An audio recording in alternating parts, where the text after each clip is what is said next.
네, 미국 경제와 증시에서 가장 핫한 이슈를 중심으로 투자 전략까지 연결해보는 시간입니다. 오늘 집중 분석 준비를 했고요. 오늘은 이재선 현대차증권 연구위원과 함께합니다. 안녕하십니까? 네, 안녕하세요. 네, 안녕하십니까? 핫한 이슈라고 말씀을 드렸는데 아무래도 뭐 최근에 가장 핫한 이슈 하나만 꼽자면 부채 한도 협상 얘기를 하지 않을 수가 없습니다. 뭐 시장에서 많은 참여자분들이 이게 설마 통과가 안 되겠어라고 다들 생각은 하실 텐데 근데 괜히 이게 또 6월 1일이라는 그 제한이 있다 보니까 슬슬 하루하루가 지나네? 약간 그런 생각도 좀 들거든요. 네. 어느새 10일 정도 남은 것으로 알려져 있는데 지금 현재 상황이 어떤가요? 네, 뭐 뉴스에서 많이 접하셨겠지만 지난주 바이든 대통령과 그 공화당 하원 의장이 만났거든요. 근데 아쉽게도 이제 그 합의안에 이제 다다르기는 아직까지는 좀 시간이 걸리는 듯합니다. 그런 것 같아요. 그 양당이 지금 그 합의안에 이르려고 약간 조금 조율을 하고 있지만은 사실상 이제 예산안에 관련돼서 이 의견이 좁혀지지 않고 있기 때문에 좀 더 시간이 필요한 것 같다라고 생각을 하고 있고요.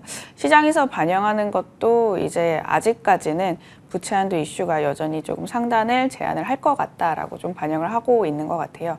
미국의 1년물 CDS 프리미엄을 보면요.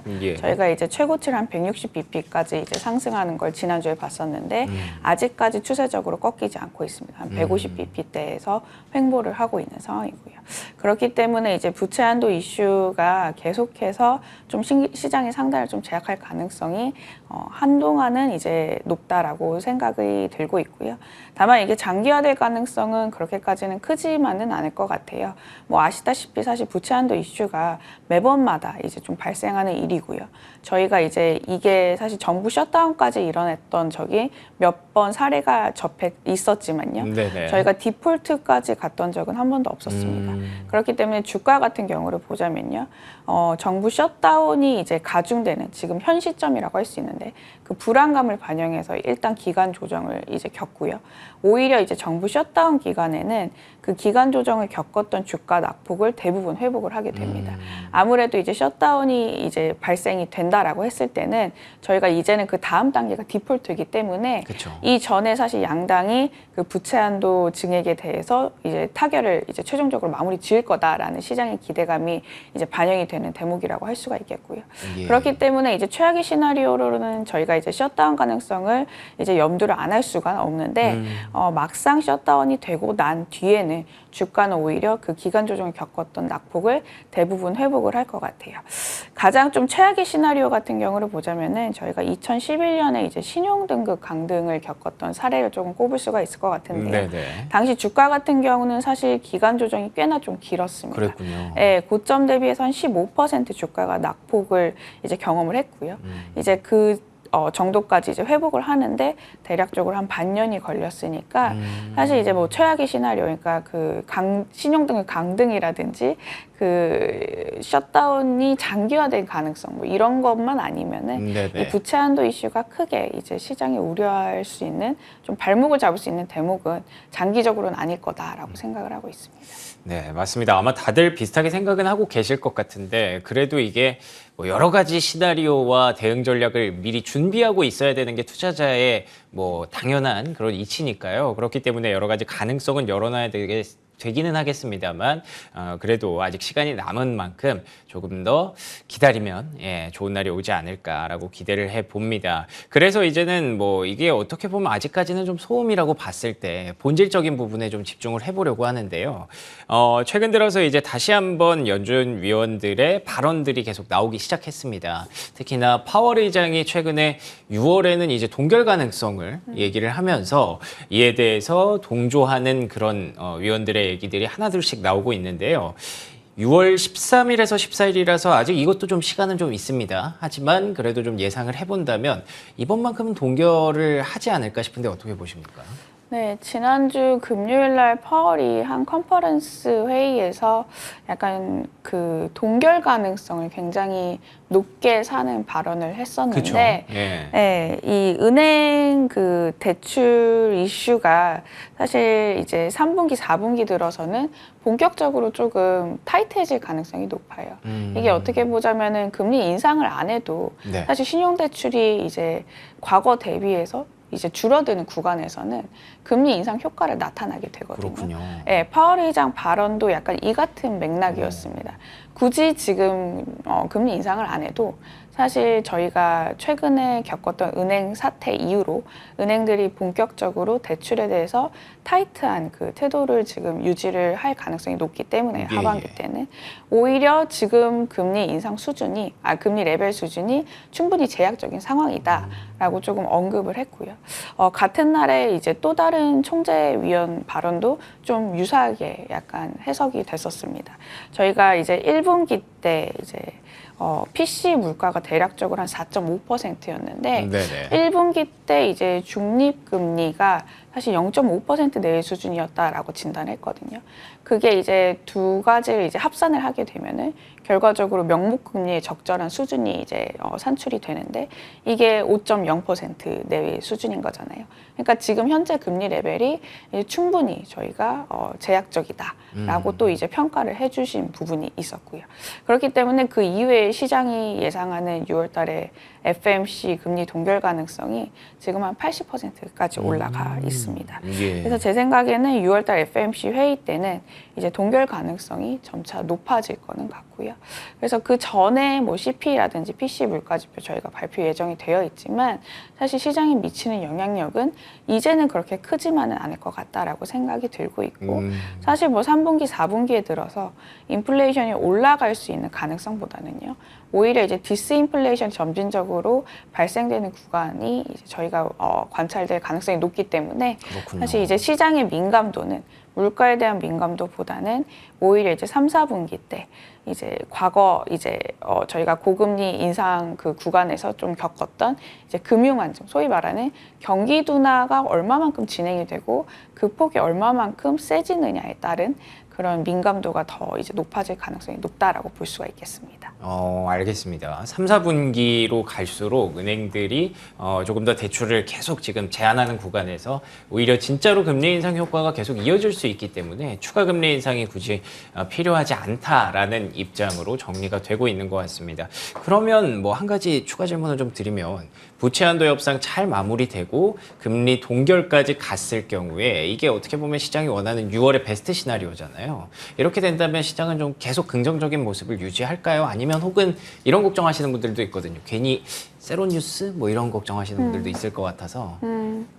뭐 추가적으로 하방 압력이 크게 발생할 것 같지는 않아요. 네네. 네, 오히려 하단은 더 견고해지면서 하반기 때는 점진적으로 계단식 우상향하는 흐름이 증시가 펼쳐질 가능성이 높다라고 생각이 드는 게 예. 일단 CPI 지표를 보자면요. 네네. 저희가 아직까지는 뭐 시장의 상단을 제한하는 그 이슈가 뭐 부채 한도 이슈도 있겠지만 네. 저희가 코어 CPI가 지금 헤드라인 CPI 기준금리 대비해서 절대적으로 높습니다.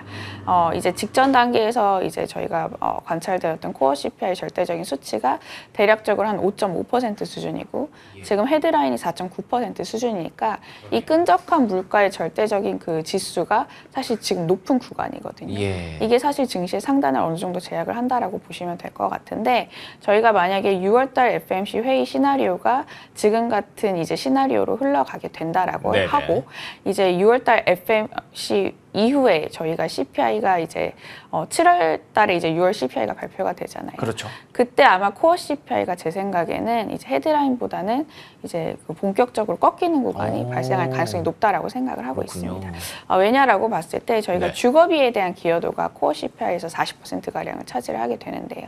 작년부터 집값이 본격적으로 떨어지기 시작한 시점이 6월 달부터였습니다. 이게 이제 역사적으로 보자면 1년 정도 후행을 해서 CPI 물가지표에 반영이 되거든요. 그래서 이제 주거비에 대한 기여도가 본격적으로 그 코어 CPI 기여도에서 이제 점진적으로 빠질 시점이 사실 6월 달이 될 가능성이 높기 그렇군요. 때문에 예. 그때 이후부터는 시장이 이제 디스인플레이션에 대한 확신이 들면서 오히려 이제 아래를 내려다 보기보다는요. 오히려 이제 좀 상승 재료를 좀 찾는 그런 펀디멘탈에 조금 집중할 수 있는 장세가 마련되지 않을까라고 생각을 하고 있습니다. 알겠습니다. 우리가 이제부터 굳이 뭔가 하나만 좀 집중해야 된다면 제 결론적으로는 이제 주거비가 되지 않을까라는 생각이 좀 들고 이 부분들이 6월, 7월 CPI 발표 과정에서 과연 해소가 될 수 있는지 여부를 한번 체크해 봐야 될 필요가 있을 것 같습니다. 자, 그러면 이제 업종으로 한번 들어가 볼게요. 반도체 얘기 최근에 정말 많이 나오고 있고요. 반도체 주가 흐름 역시 강한 모습이기는 한데 사실 실적을 놓고 얘기하자면 전혀 지금 뭐 주가가 설명이 안 되기도 하고 그리고 또 중국에서 뭐 마이크론 제재 뭐 이런 부분들이 좀 나오다 보니까 조금은 어지럽습니다. 지금 어떻게 보고 계십니까? 뭐 주가는 사실 실적에 이미 선행을 한다라고 저희가 경험상 이제 반도체를 비롯해서 뭐 여타 이제 그 주가들 통해서 이제 말씀을 드릴 수가 있을 것 같고요. 그렇죠. 그렇기 네. 때문에 반도체 업종이 지금까지 사실 상대 강도를 보자면 그렇게 많이 오른 종목은 아닙니다. 왜냐라고 봤을 때 저희가 실적이 이제 그간 안 좋을 걸 알기 때문에 그랬죠. 미리 네. 주가가 이 부분을 반영을 해서 좀 선제적으로 하락세를 이제 시연을 했다라고 보시면 될 것 같고요. 근데 지금 같은 경우를 보자면요. 이제 반도체 업황의 그 바닥 시그널이 보여지는 선행 지표가 몇 가지 나타나기 시작을 했습니다. 대표적으로 저희가 이제 주가를 볼 때 12months forward EPS 추정치를 보게 되거든요. 영업이익의 추정치가 순이익의 추정치도 마찬가지고요. 지금 바닥을 찍고 조금씩 올라가고 있는 그림을 이제 저희 한 1, 2주 전부터 이제 관찰이 되고 있는 상황이고요. 예. 그에 좀 선행을 하게 되는 수출 지표도 보자면요. 아직까지는 저희가 마이너스 구간에 지금 머물러 있지만 바닥을 찍고 조금씩 고개를 그래요? 트는 이제 모습을 보여주고 있습니다. 그렇기 때문에 이제 3, 4분기 때 보자면요. 저희가 뭐 잘하는 업종도 이제 눈여겨볼 만하지만 바닥에서 올라온 업종이 수급이 더 이제 붙을 가능성이 높고요. 그 중에서 시장이 주목하는 이제 대표적인 업종이 반도체 업종이라고 보시면 될 것 같아요. 예. 지금 이제 저희가 반도체 업종 중에서 이제 가장 좀 부진한 그 모습을 보여주고 있는 그 지표 중에 하나가 중국에 대한 부분이거든요. 대중국 무역 적자폭이 저희가 아직까지는 그쵸. 추세적으로 좀 올라오지 못하고 있는데 네네. 그게 이제 사실 반도체 때문이라고 보셔도 무관하지 않을 것 같아요. 그러니까 저희가 반도체에 대한 비중이 중국 쪽으로 이제 보게 된다면 거의 한 30-40%를 차지를 하기 때문에 이 중국 내부 수요가 어느 정도 이제 발생을 하지 않는다라고 했을 때는 저희 반도체 업종의 추정치도 사실 이제 미미하게 올라갈 수밖에 없습니다. 근데 중국이 사실 상반기 대비해서 하반기 때 숫자가 잘 나올 가능성이 높고요. 지금 자국화를 하겠다고 계속해서 이제 중국은 말을 하고 있지만 사실 이제 반도체 관련된 부분에 있어서는 단기적으로는 그게 쉽지는 않습니다. 예. 기술력과 경쟁력을 보유할 수 있는 사실 국가들의 그 반도체의 물량을 어느 정도 끌어다 써야 되기 때문에 그렇겠죠. 예, 중국 내부의 수요가 이제 발생을 하게 된다라고 했을 때는 우리나라도 대중국 무역 적자 폭이라든지요, 내지는 그러네요. 반도체 수출 물량도 이제 점진적으로 개선될 가능성이 하반기 때 높을 것 같아요. 실제로도 저희가 이제 단가는 아직까지는 사실 올라갈 가능성이 좀 적은데 예. 지금 수출 물량이 상반기 때부터 반도체는 조금씩 개선되는 흐름을 보여주고 있거든요. 그래서 하반기 때 중국이 이제 리오프닝에 따라서 이제 숫자가 어느 정도 나오고 그에 따라서 반도체 이익 추정치도 바닥을 찍고 올라가는 구간 내에서는 지금 외국인 수급도 충분하다라고 생각을 하고 있습니다. 저희가 과거 수출 회복 사이클 대비해서도요. 반도체의 수급이 그렇게까지는 많이 차 있지는 않은 상황이에요. 예. 기관들도 그렇고요. 외국인들도 마찬가지라고 보시면 될 것 같습니다. 알겠습니다. 근데 제가 앞서 질문에서도 좀 말씀을 드렸습니다만 중국에서 이제 마이크론에 대해서 얘기를 좀 했습니다. 뭐 보안 문제가 심각하게 있다라고 얘기를 했었는데 이거를 그럼 반대로 생각해 보면 국내 기업들한테는 좀 호재라고 봐야 될까요? 어떻게 보십니까? 중장기적으로 보면은 그렇게 해석은 할 수가 있을 것 같아요. 뭐 단기적은 아니지만요. 일단 그 G7 정상회의가 저희 이 지난주 주말에 마무리가 되었는데 그렇죠. 네. 공동 합의문이 상당히 이제 제가 생각했던 외로 약간 중국에 대해서 되게 좀 불편한 시각을 많이 드러냈던 것 같아요. 일단 이제 중국의 그 히토류라든지 중국 주요 광물 수출에 대해서도 조금 부정적인 시각을 조금 보게 되는 것 같고요. 그렇군요. 예, 중국 같은 경우도 이제 그간 많이 이제 관련돼서 제재를 이제 했기 때문에요. 대표적으로 마이크론에 이제 제재를 이제 가했던 적이 최근 사례라고 보시면 될 것 예. 같고요. 그에 따라서 이제 그 G7 국가들도 중국에 대한 의존도를 점차 낮추자라고 좀 어느 정도 합의를 하는 것 같습니다. 이게 성명문에 조금 녹아 있는 상황이고요. 그럼 우리나라로 이제 입장을 봤을 때 이게 긍정적일까 부정적일까라고 네. 봤을 때요. 일단 조금 나쁘지 않은 시각일 수가 있는 그 스탠스일 수가 있는 게 예. 저희가 중국이 이제 아직까지 그 G7 국가들이 좀 불편하다라고 했을 때는 사실 대만에 대해서도 좀 그렇게까지는 긍정적이지는 않을 것 같아요. 그러네요. 아무래도 이제 중국이 이제 중국과 지정학적 리스크를 겪는 대표적인 국가가 대만이기 때문이라고 네네. 보시면 될 것 같고요. 저희가 최근에 이제 러시아랑 우크라이나 사태에서도 알 수 있다시피 이게 이제 전쟁이 어느 순간 또 이제 발생할 가능성이 이제 배제할 수는 없잖아요. 배제할 수는 없기 예. 때문에요. 이 대만에 대한 리스크를 좀 더 높게 가져간다라고 했을 때는 반사이익은 사실 우리나라 이제 메모리 반도체 기업들, 수급적으로도. 네, 예. 수급적으로도 그렇고요. 삼성전자라든지 SK 하이닉스에 좀 우호적인 이제 스탠스를 취할 가능성이 높다라고 생각을 하고 있고요. 뭐 실제로 지금도 이제 뭐 뉴스에서도 많이 접하시다시피 사실 저희가 이제 삼성전자는 대표적으로 이제 그 미국 내 그 캐펙스 투자를 공격적으로 지금 좀 하고 있는 그쵸. 상황이고요. 예. 네. 알겠습니다. 반도체 쪽에 대해서 그래도 이제 투자 심리 자체는 좀 그래도 올라오고 있는데 아무래도 실물 경기가 좀 따라오지 못하다 보니까 이에 대해서 이게 밸런스가 맞나 고민하시는 분들도 있을 것 같은데 그러면 마지막으로 최근에 이제 미국 시장에서 들리는 얘기 중에 하나가 소비가 좀 계속 안 좋아지고 있다. 소비 침체, 경기 침체에 어떻게 보면 한가운데에 들어와 있다라는 얘기가 있거든요. 이거랑 이렇게 밸런스를 좀 맞췄을 때 증시에 대한 투자 전략을 좀 어떻게 가져가면 좋을지 전반적으로 정리해 주시면 좋을 것 같습니다.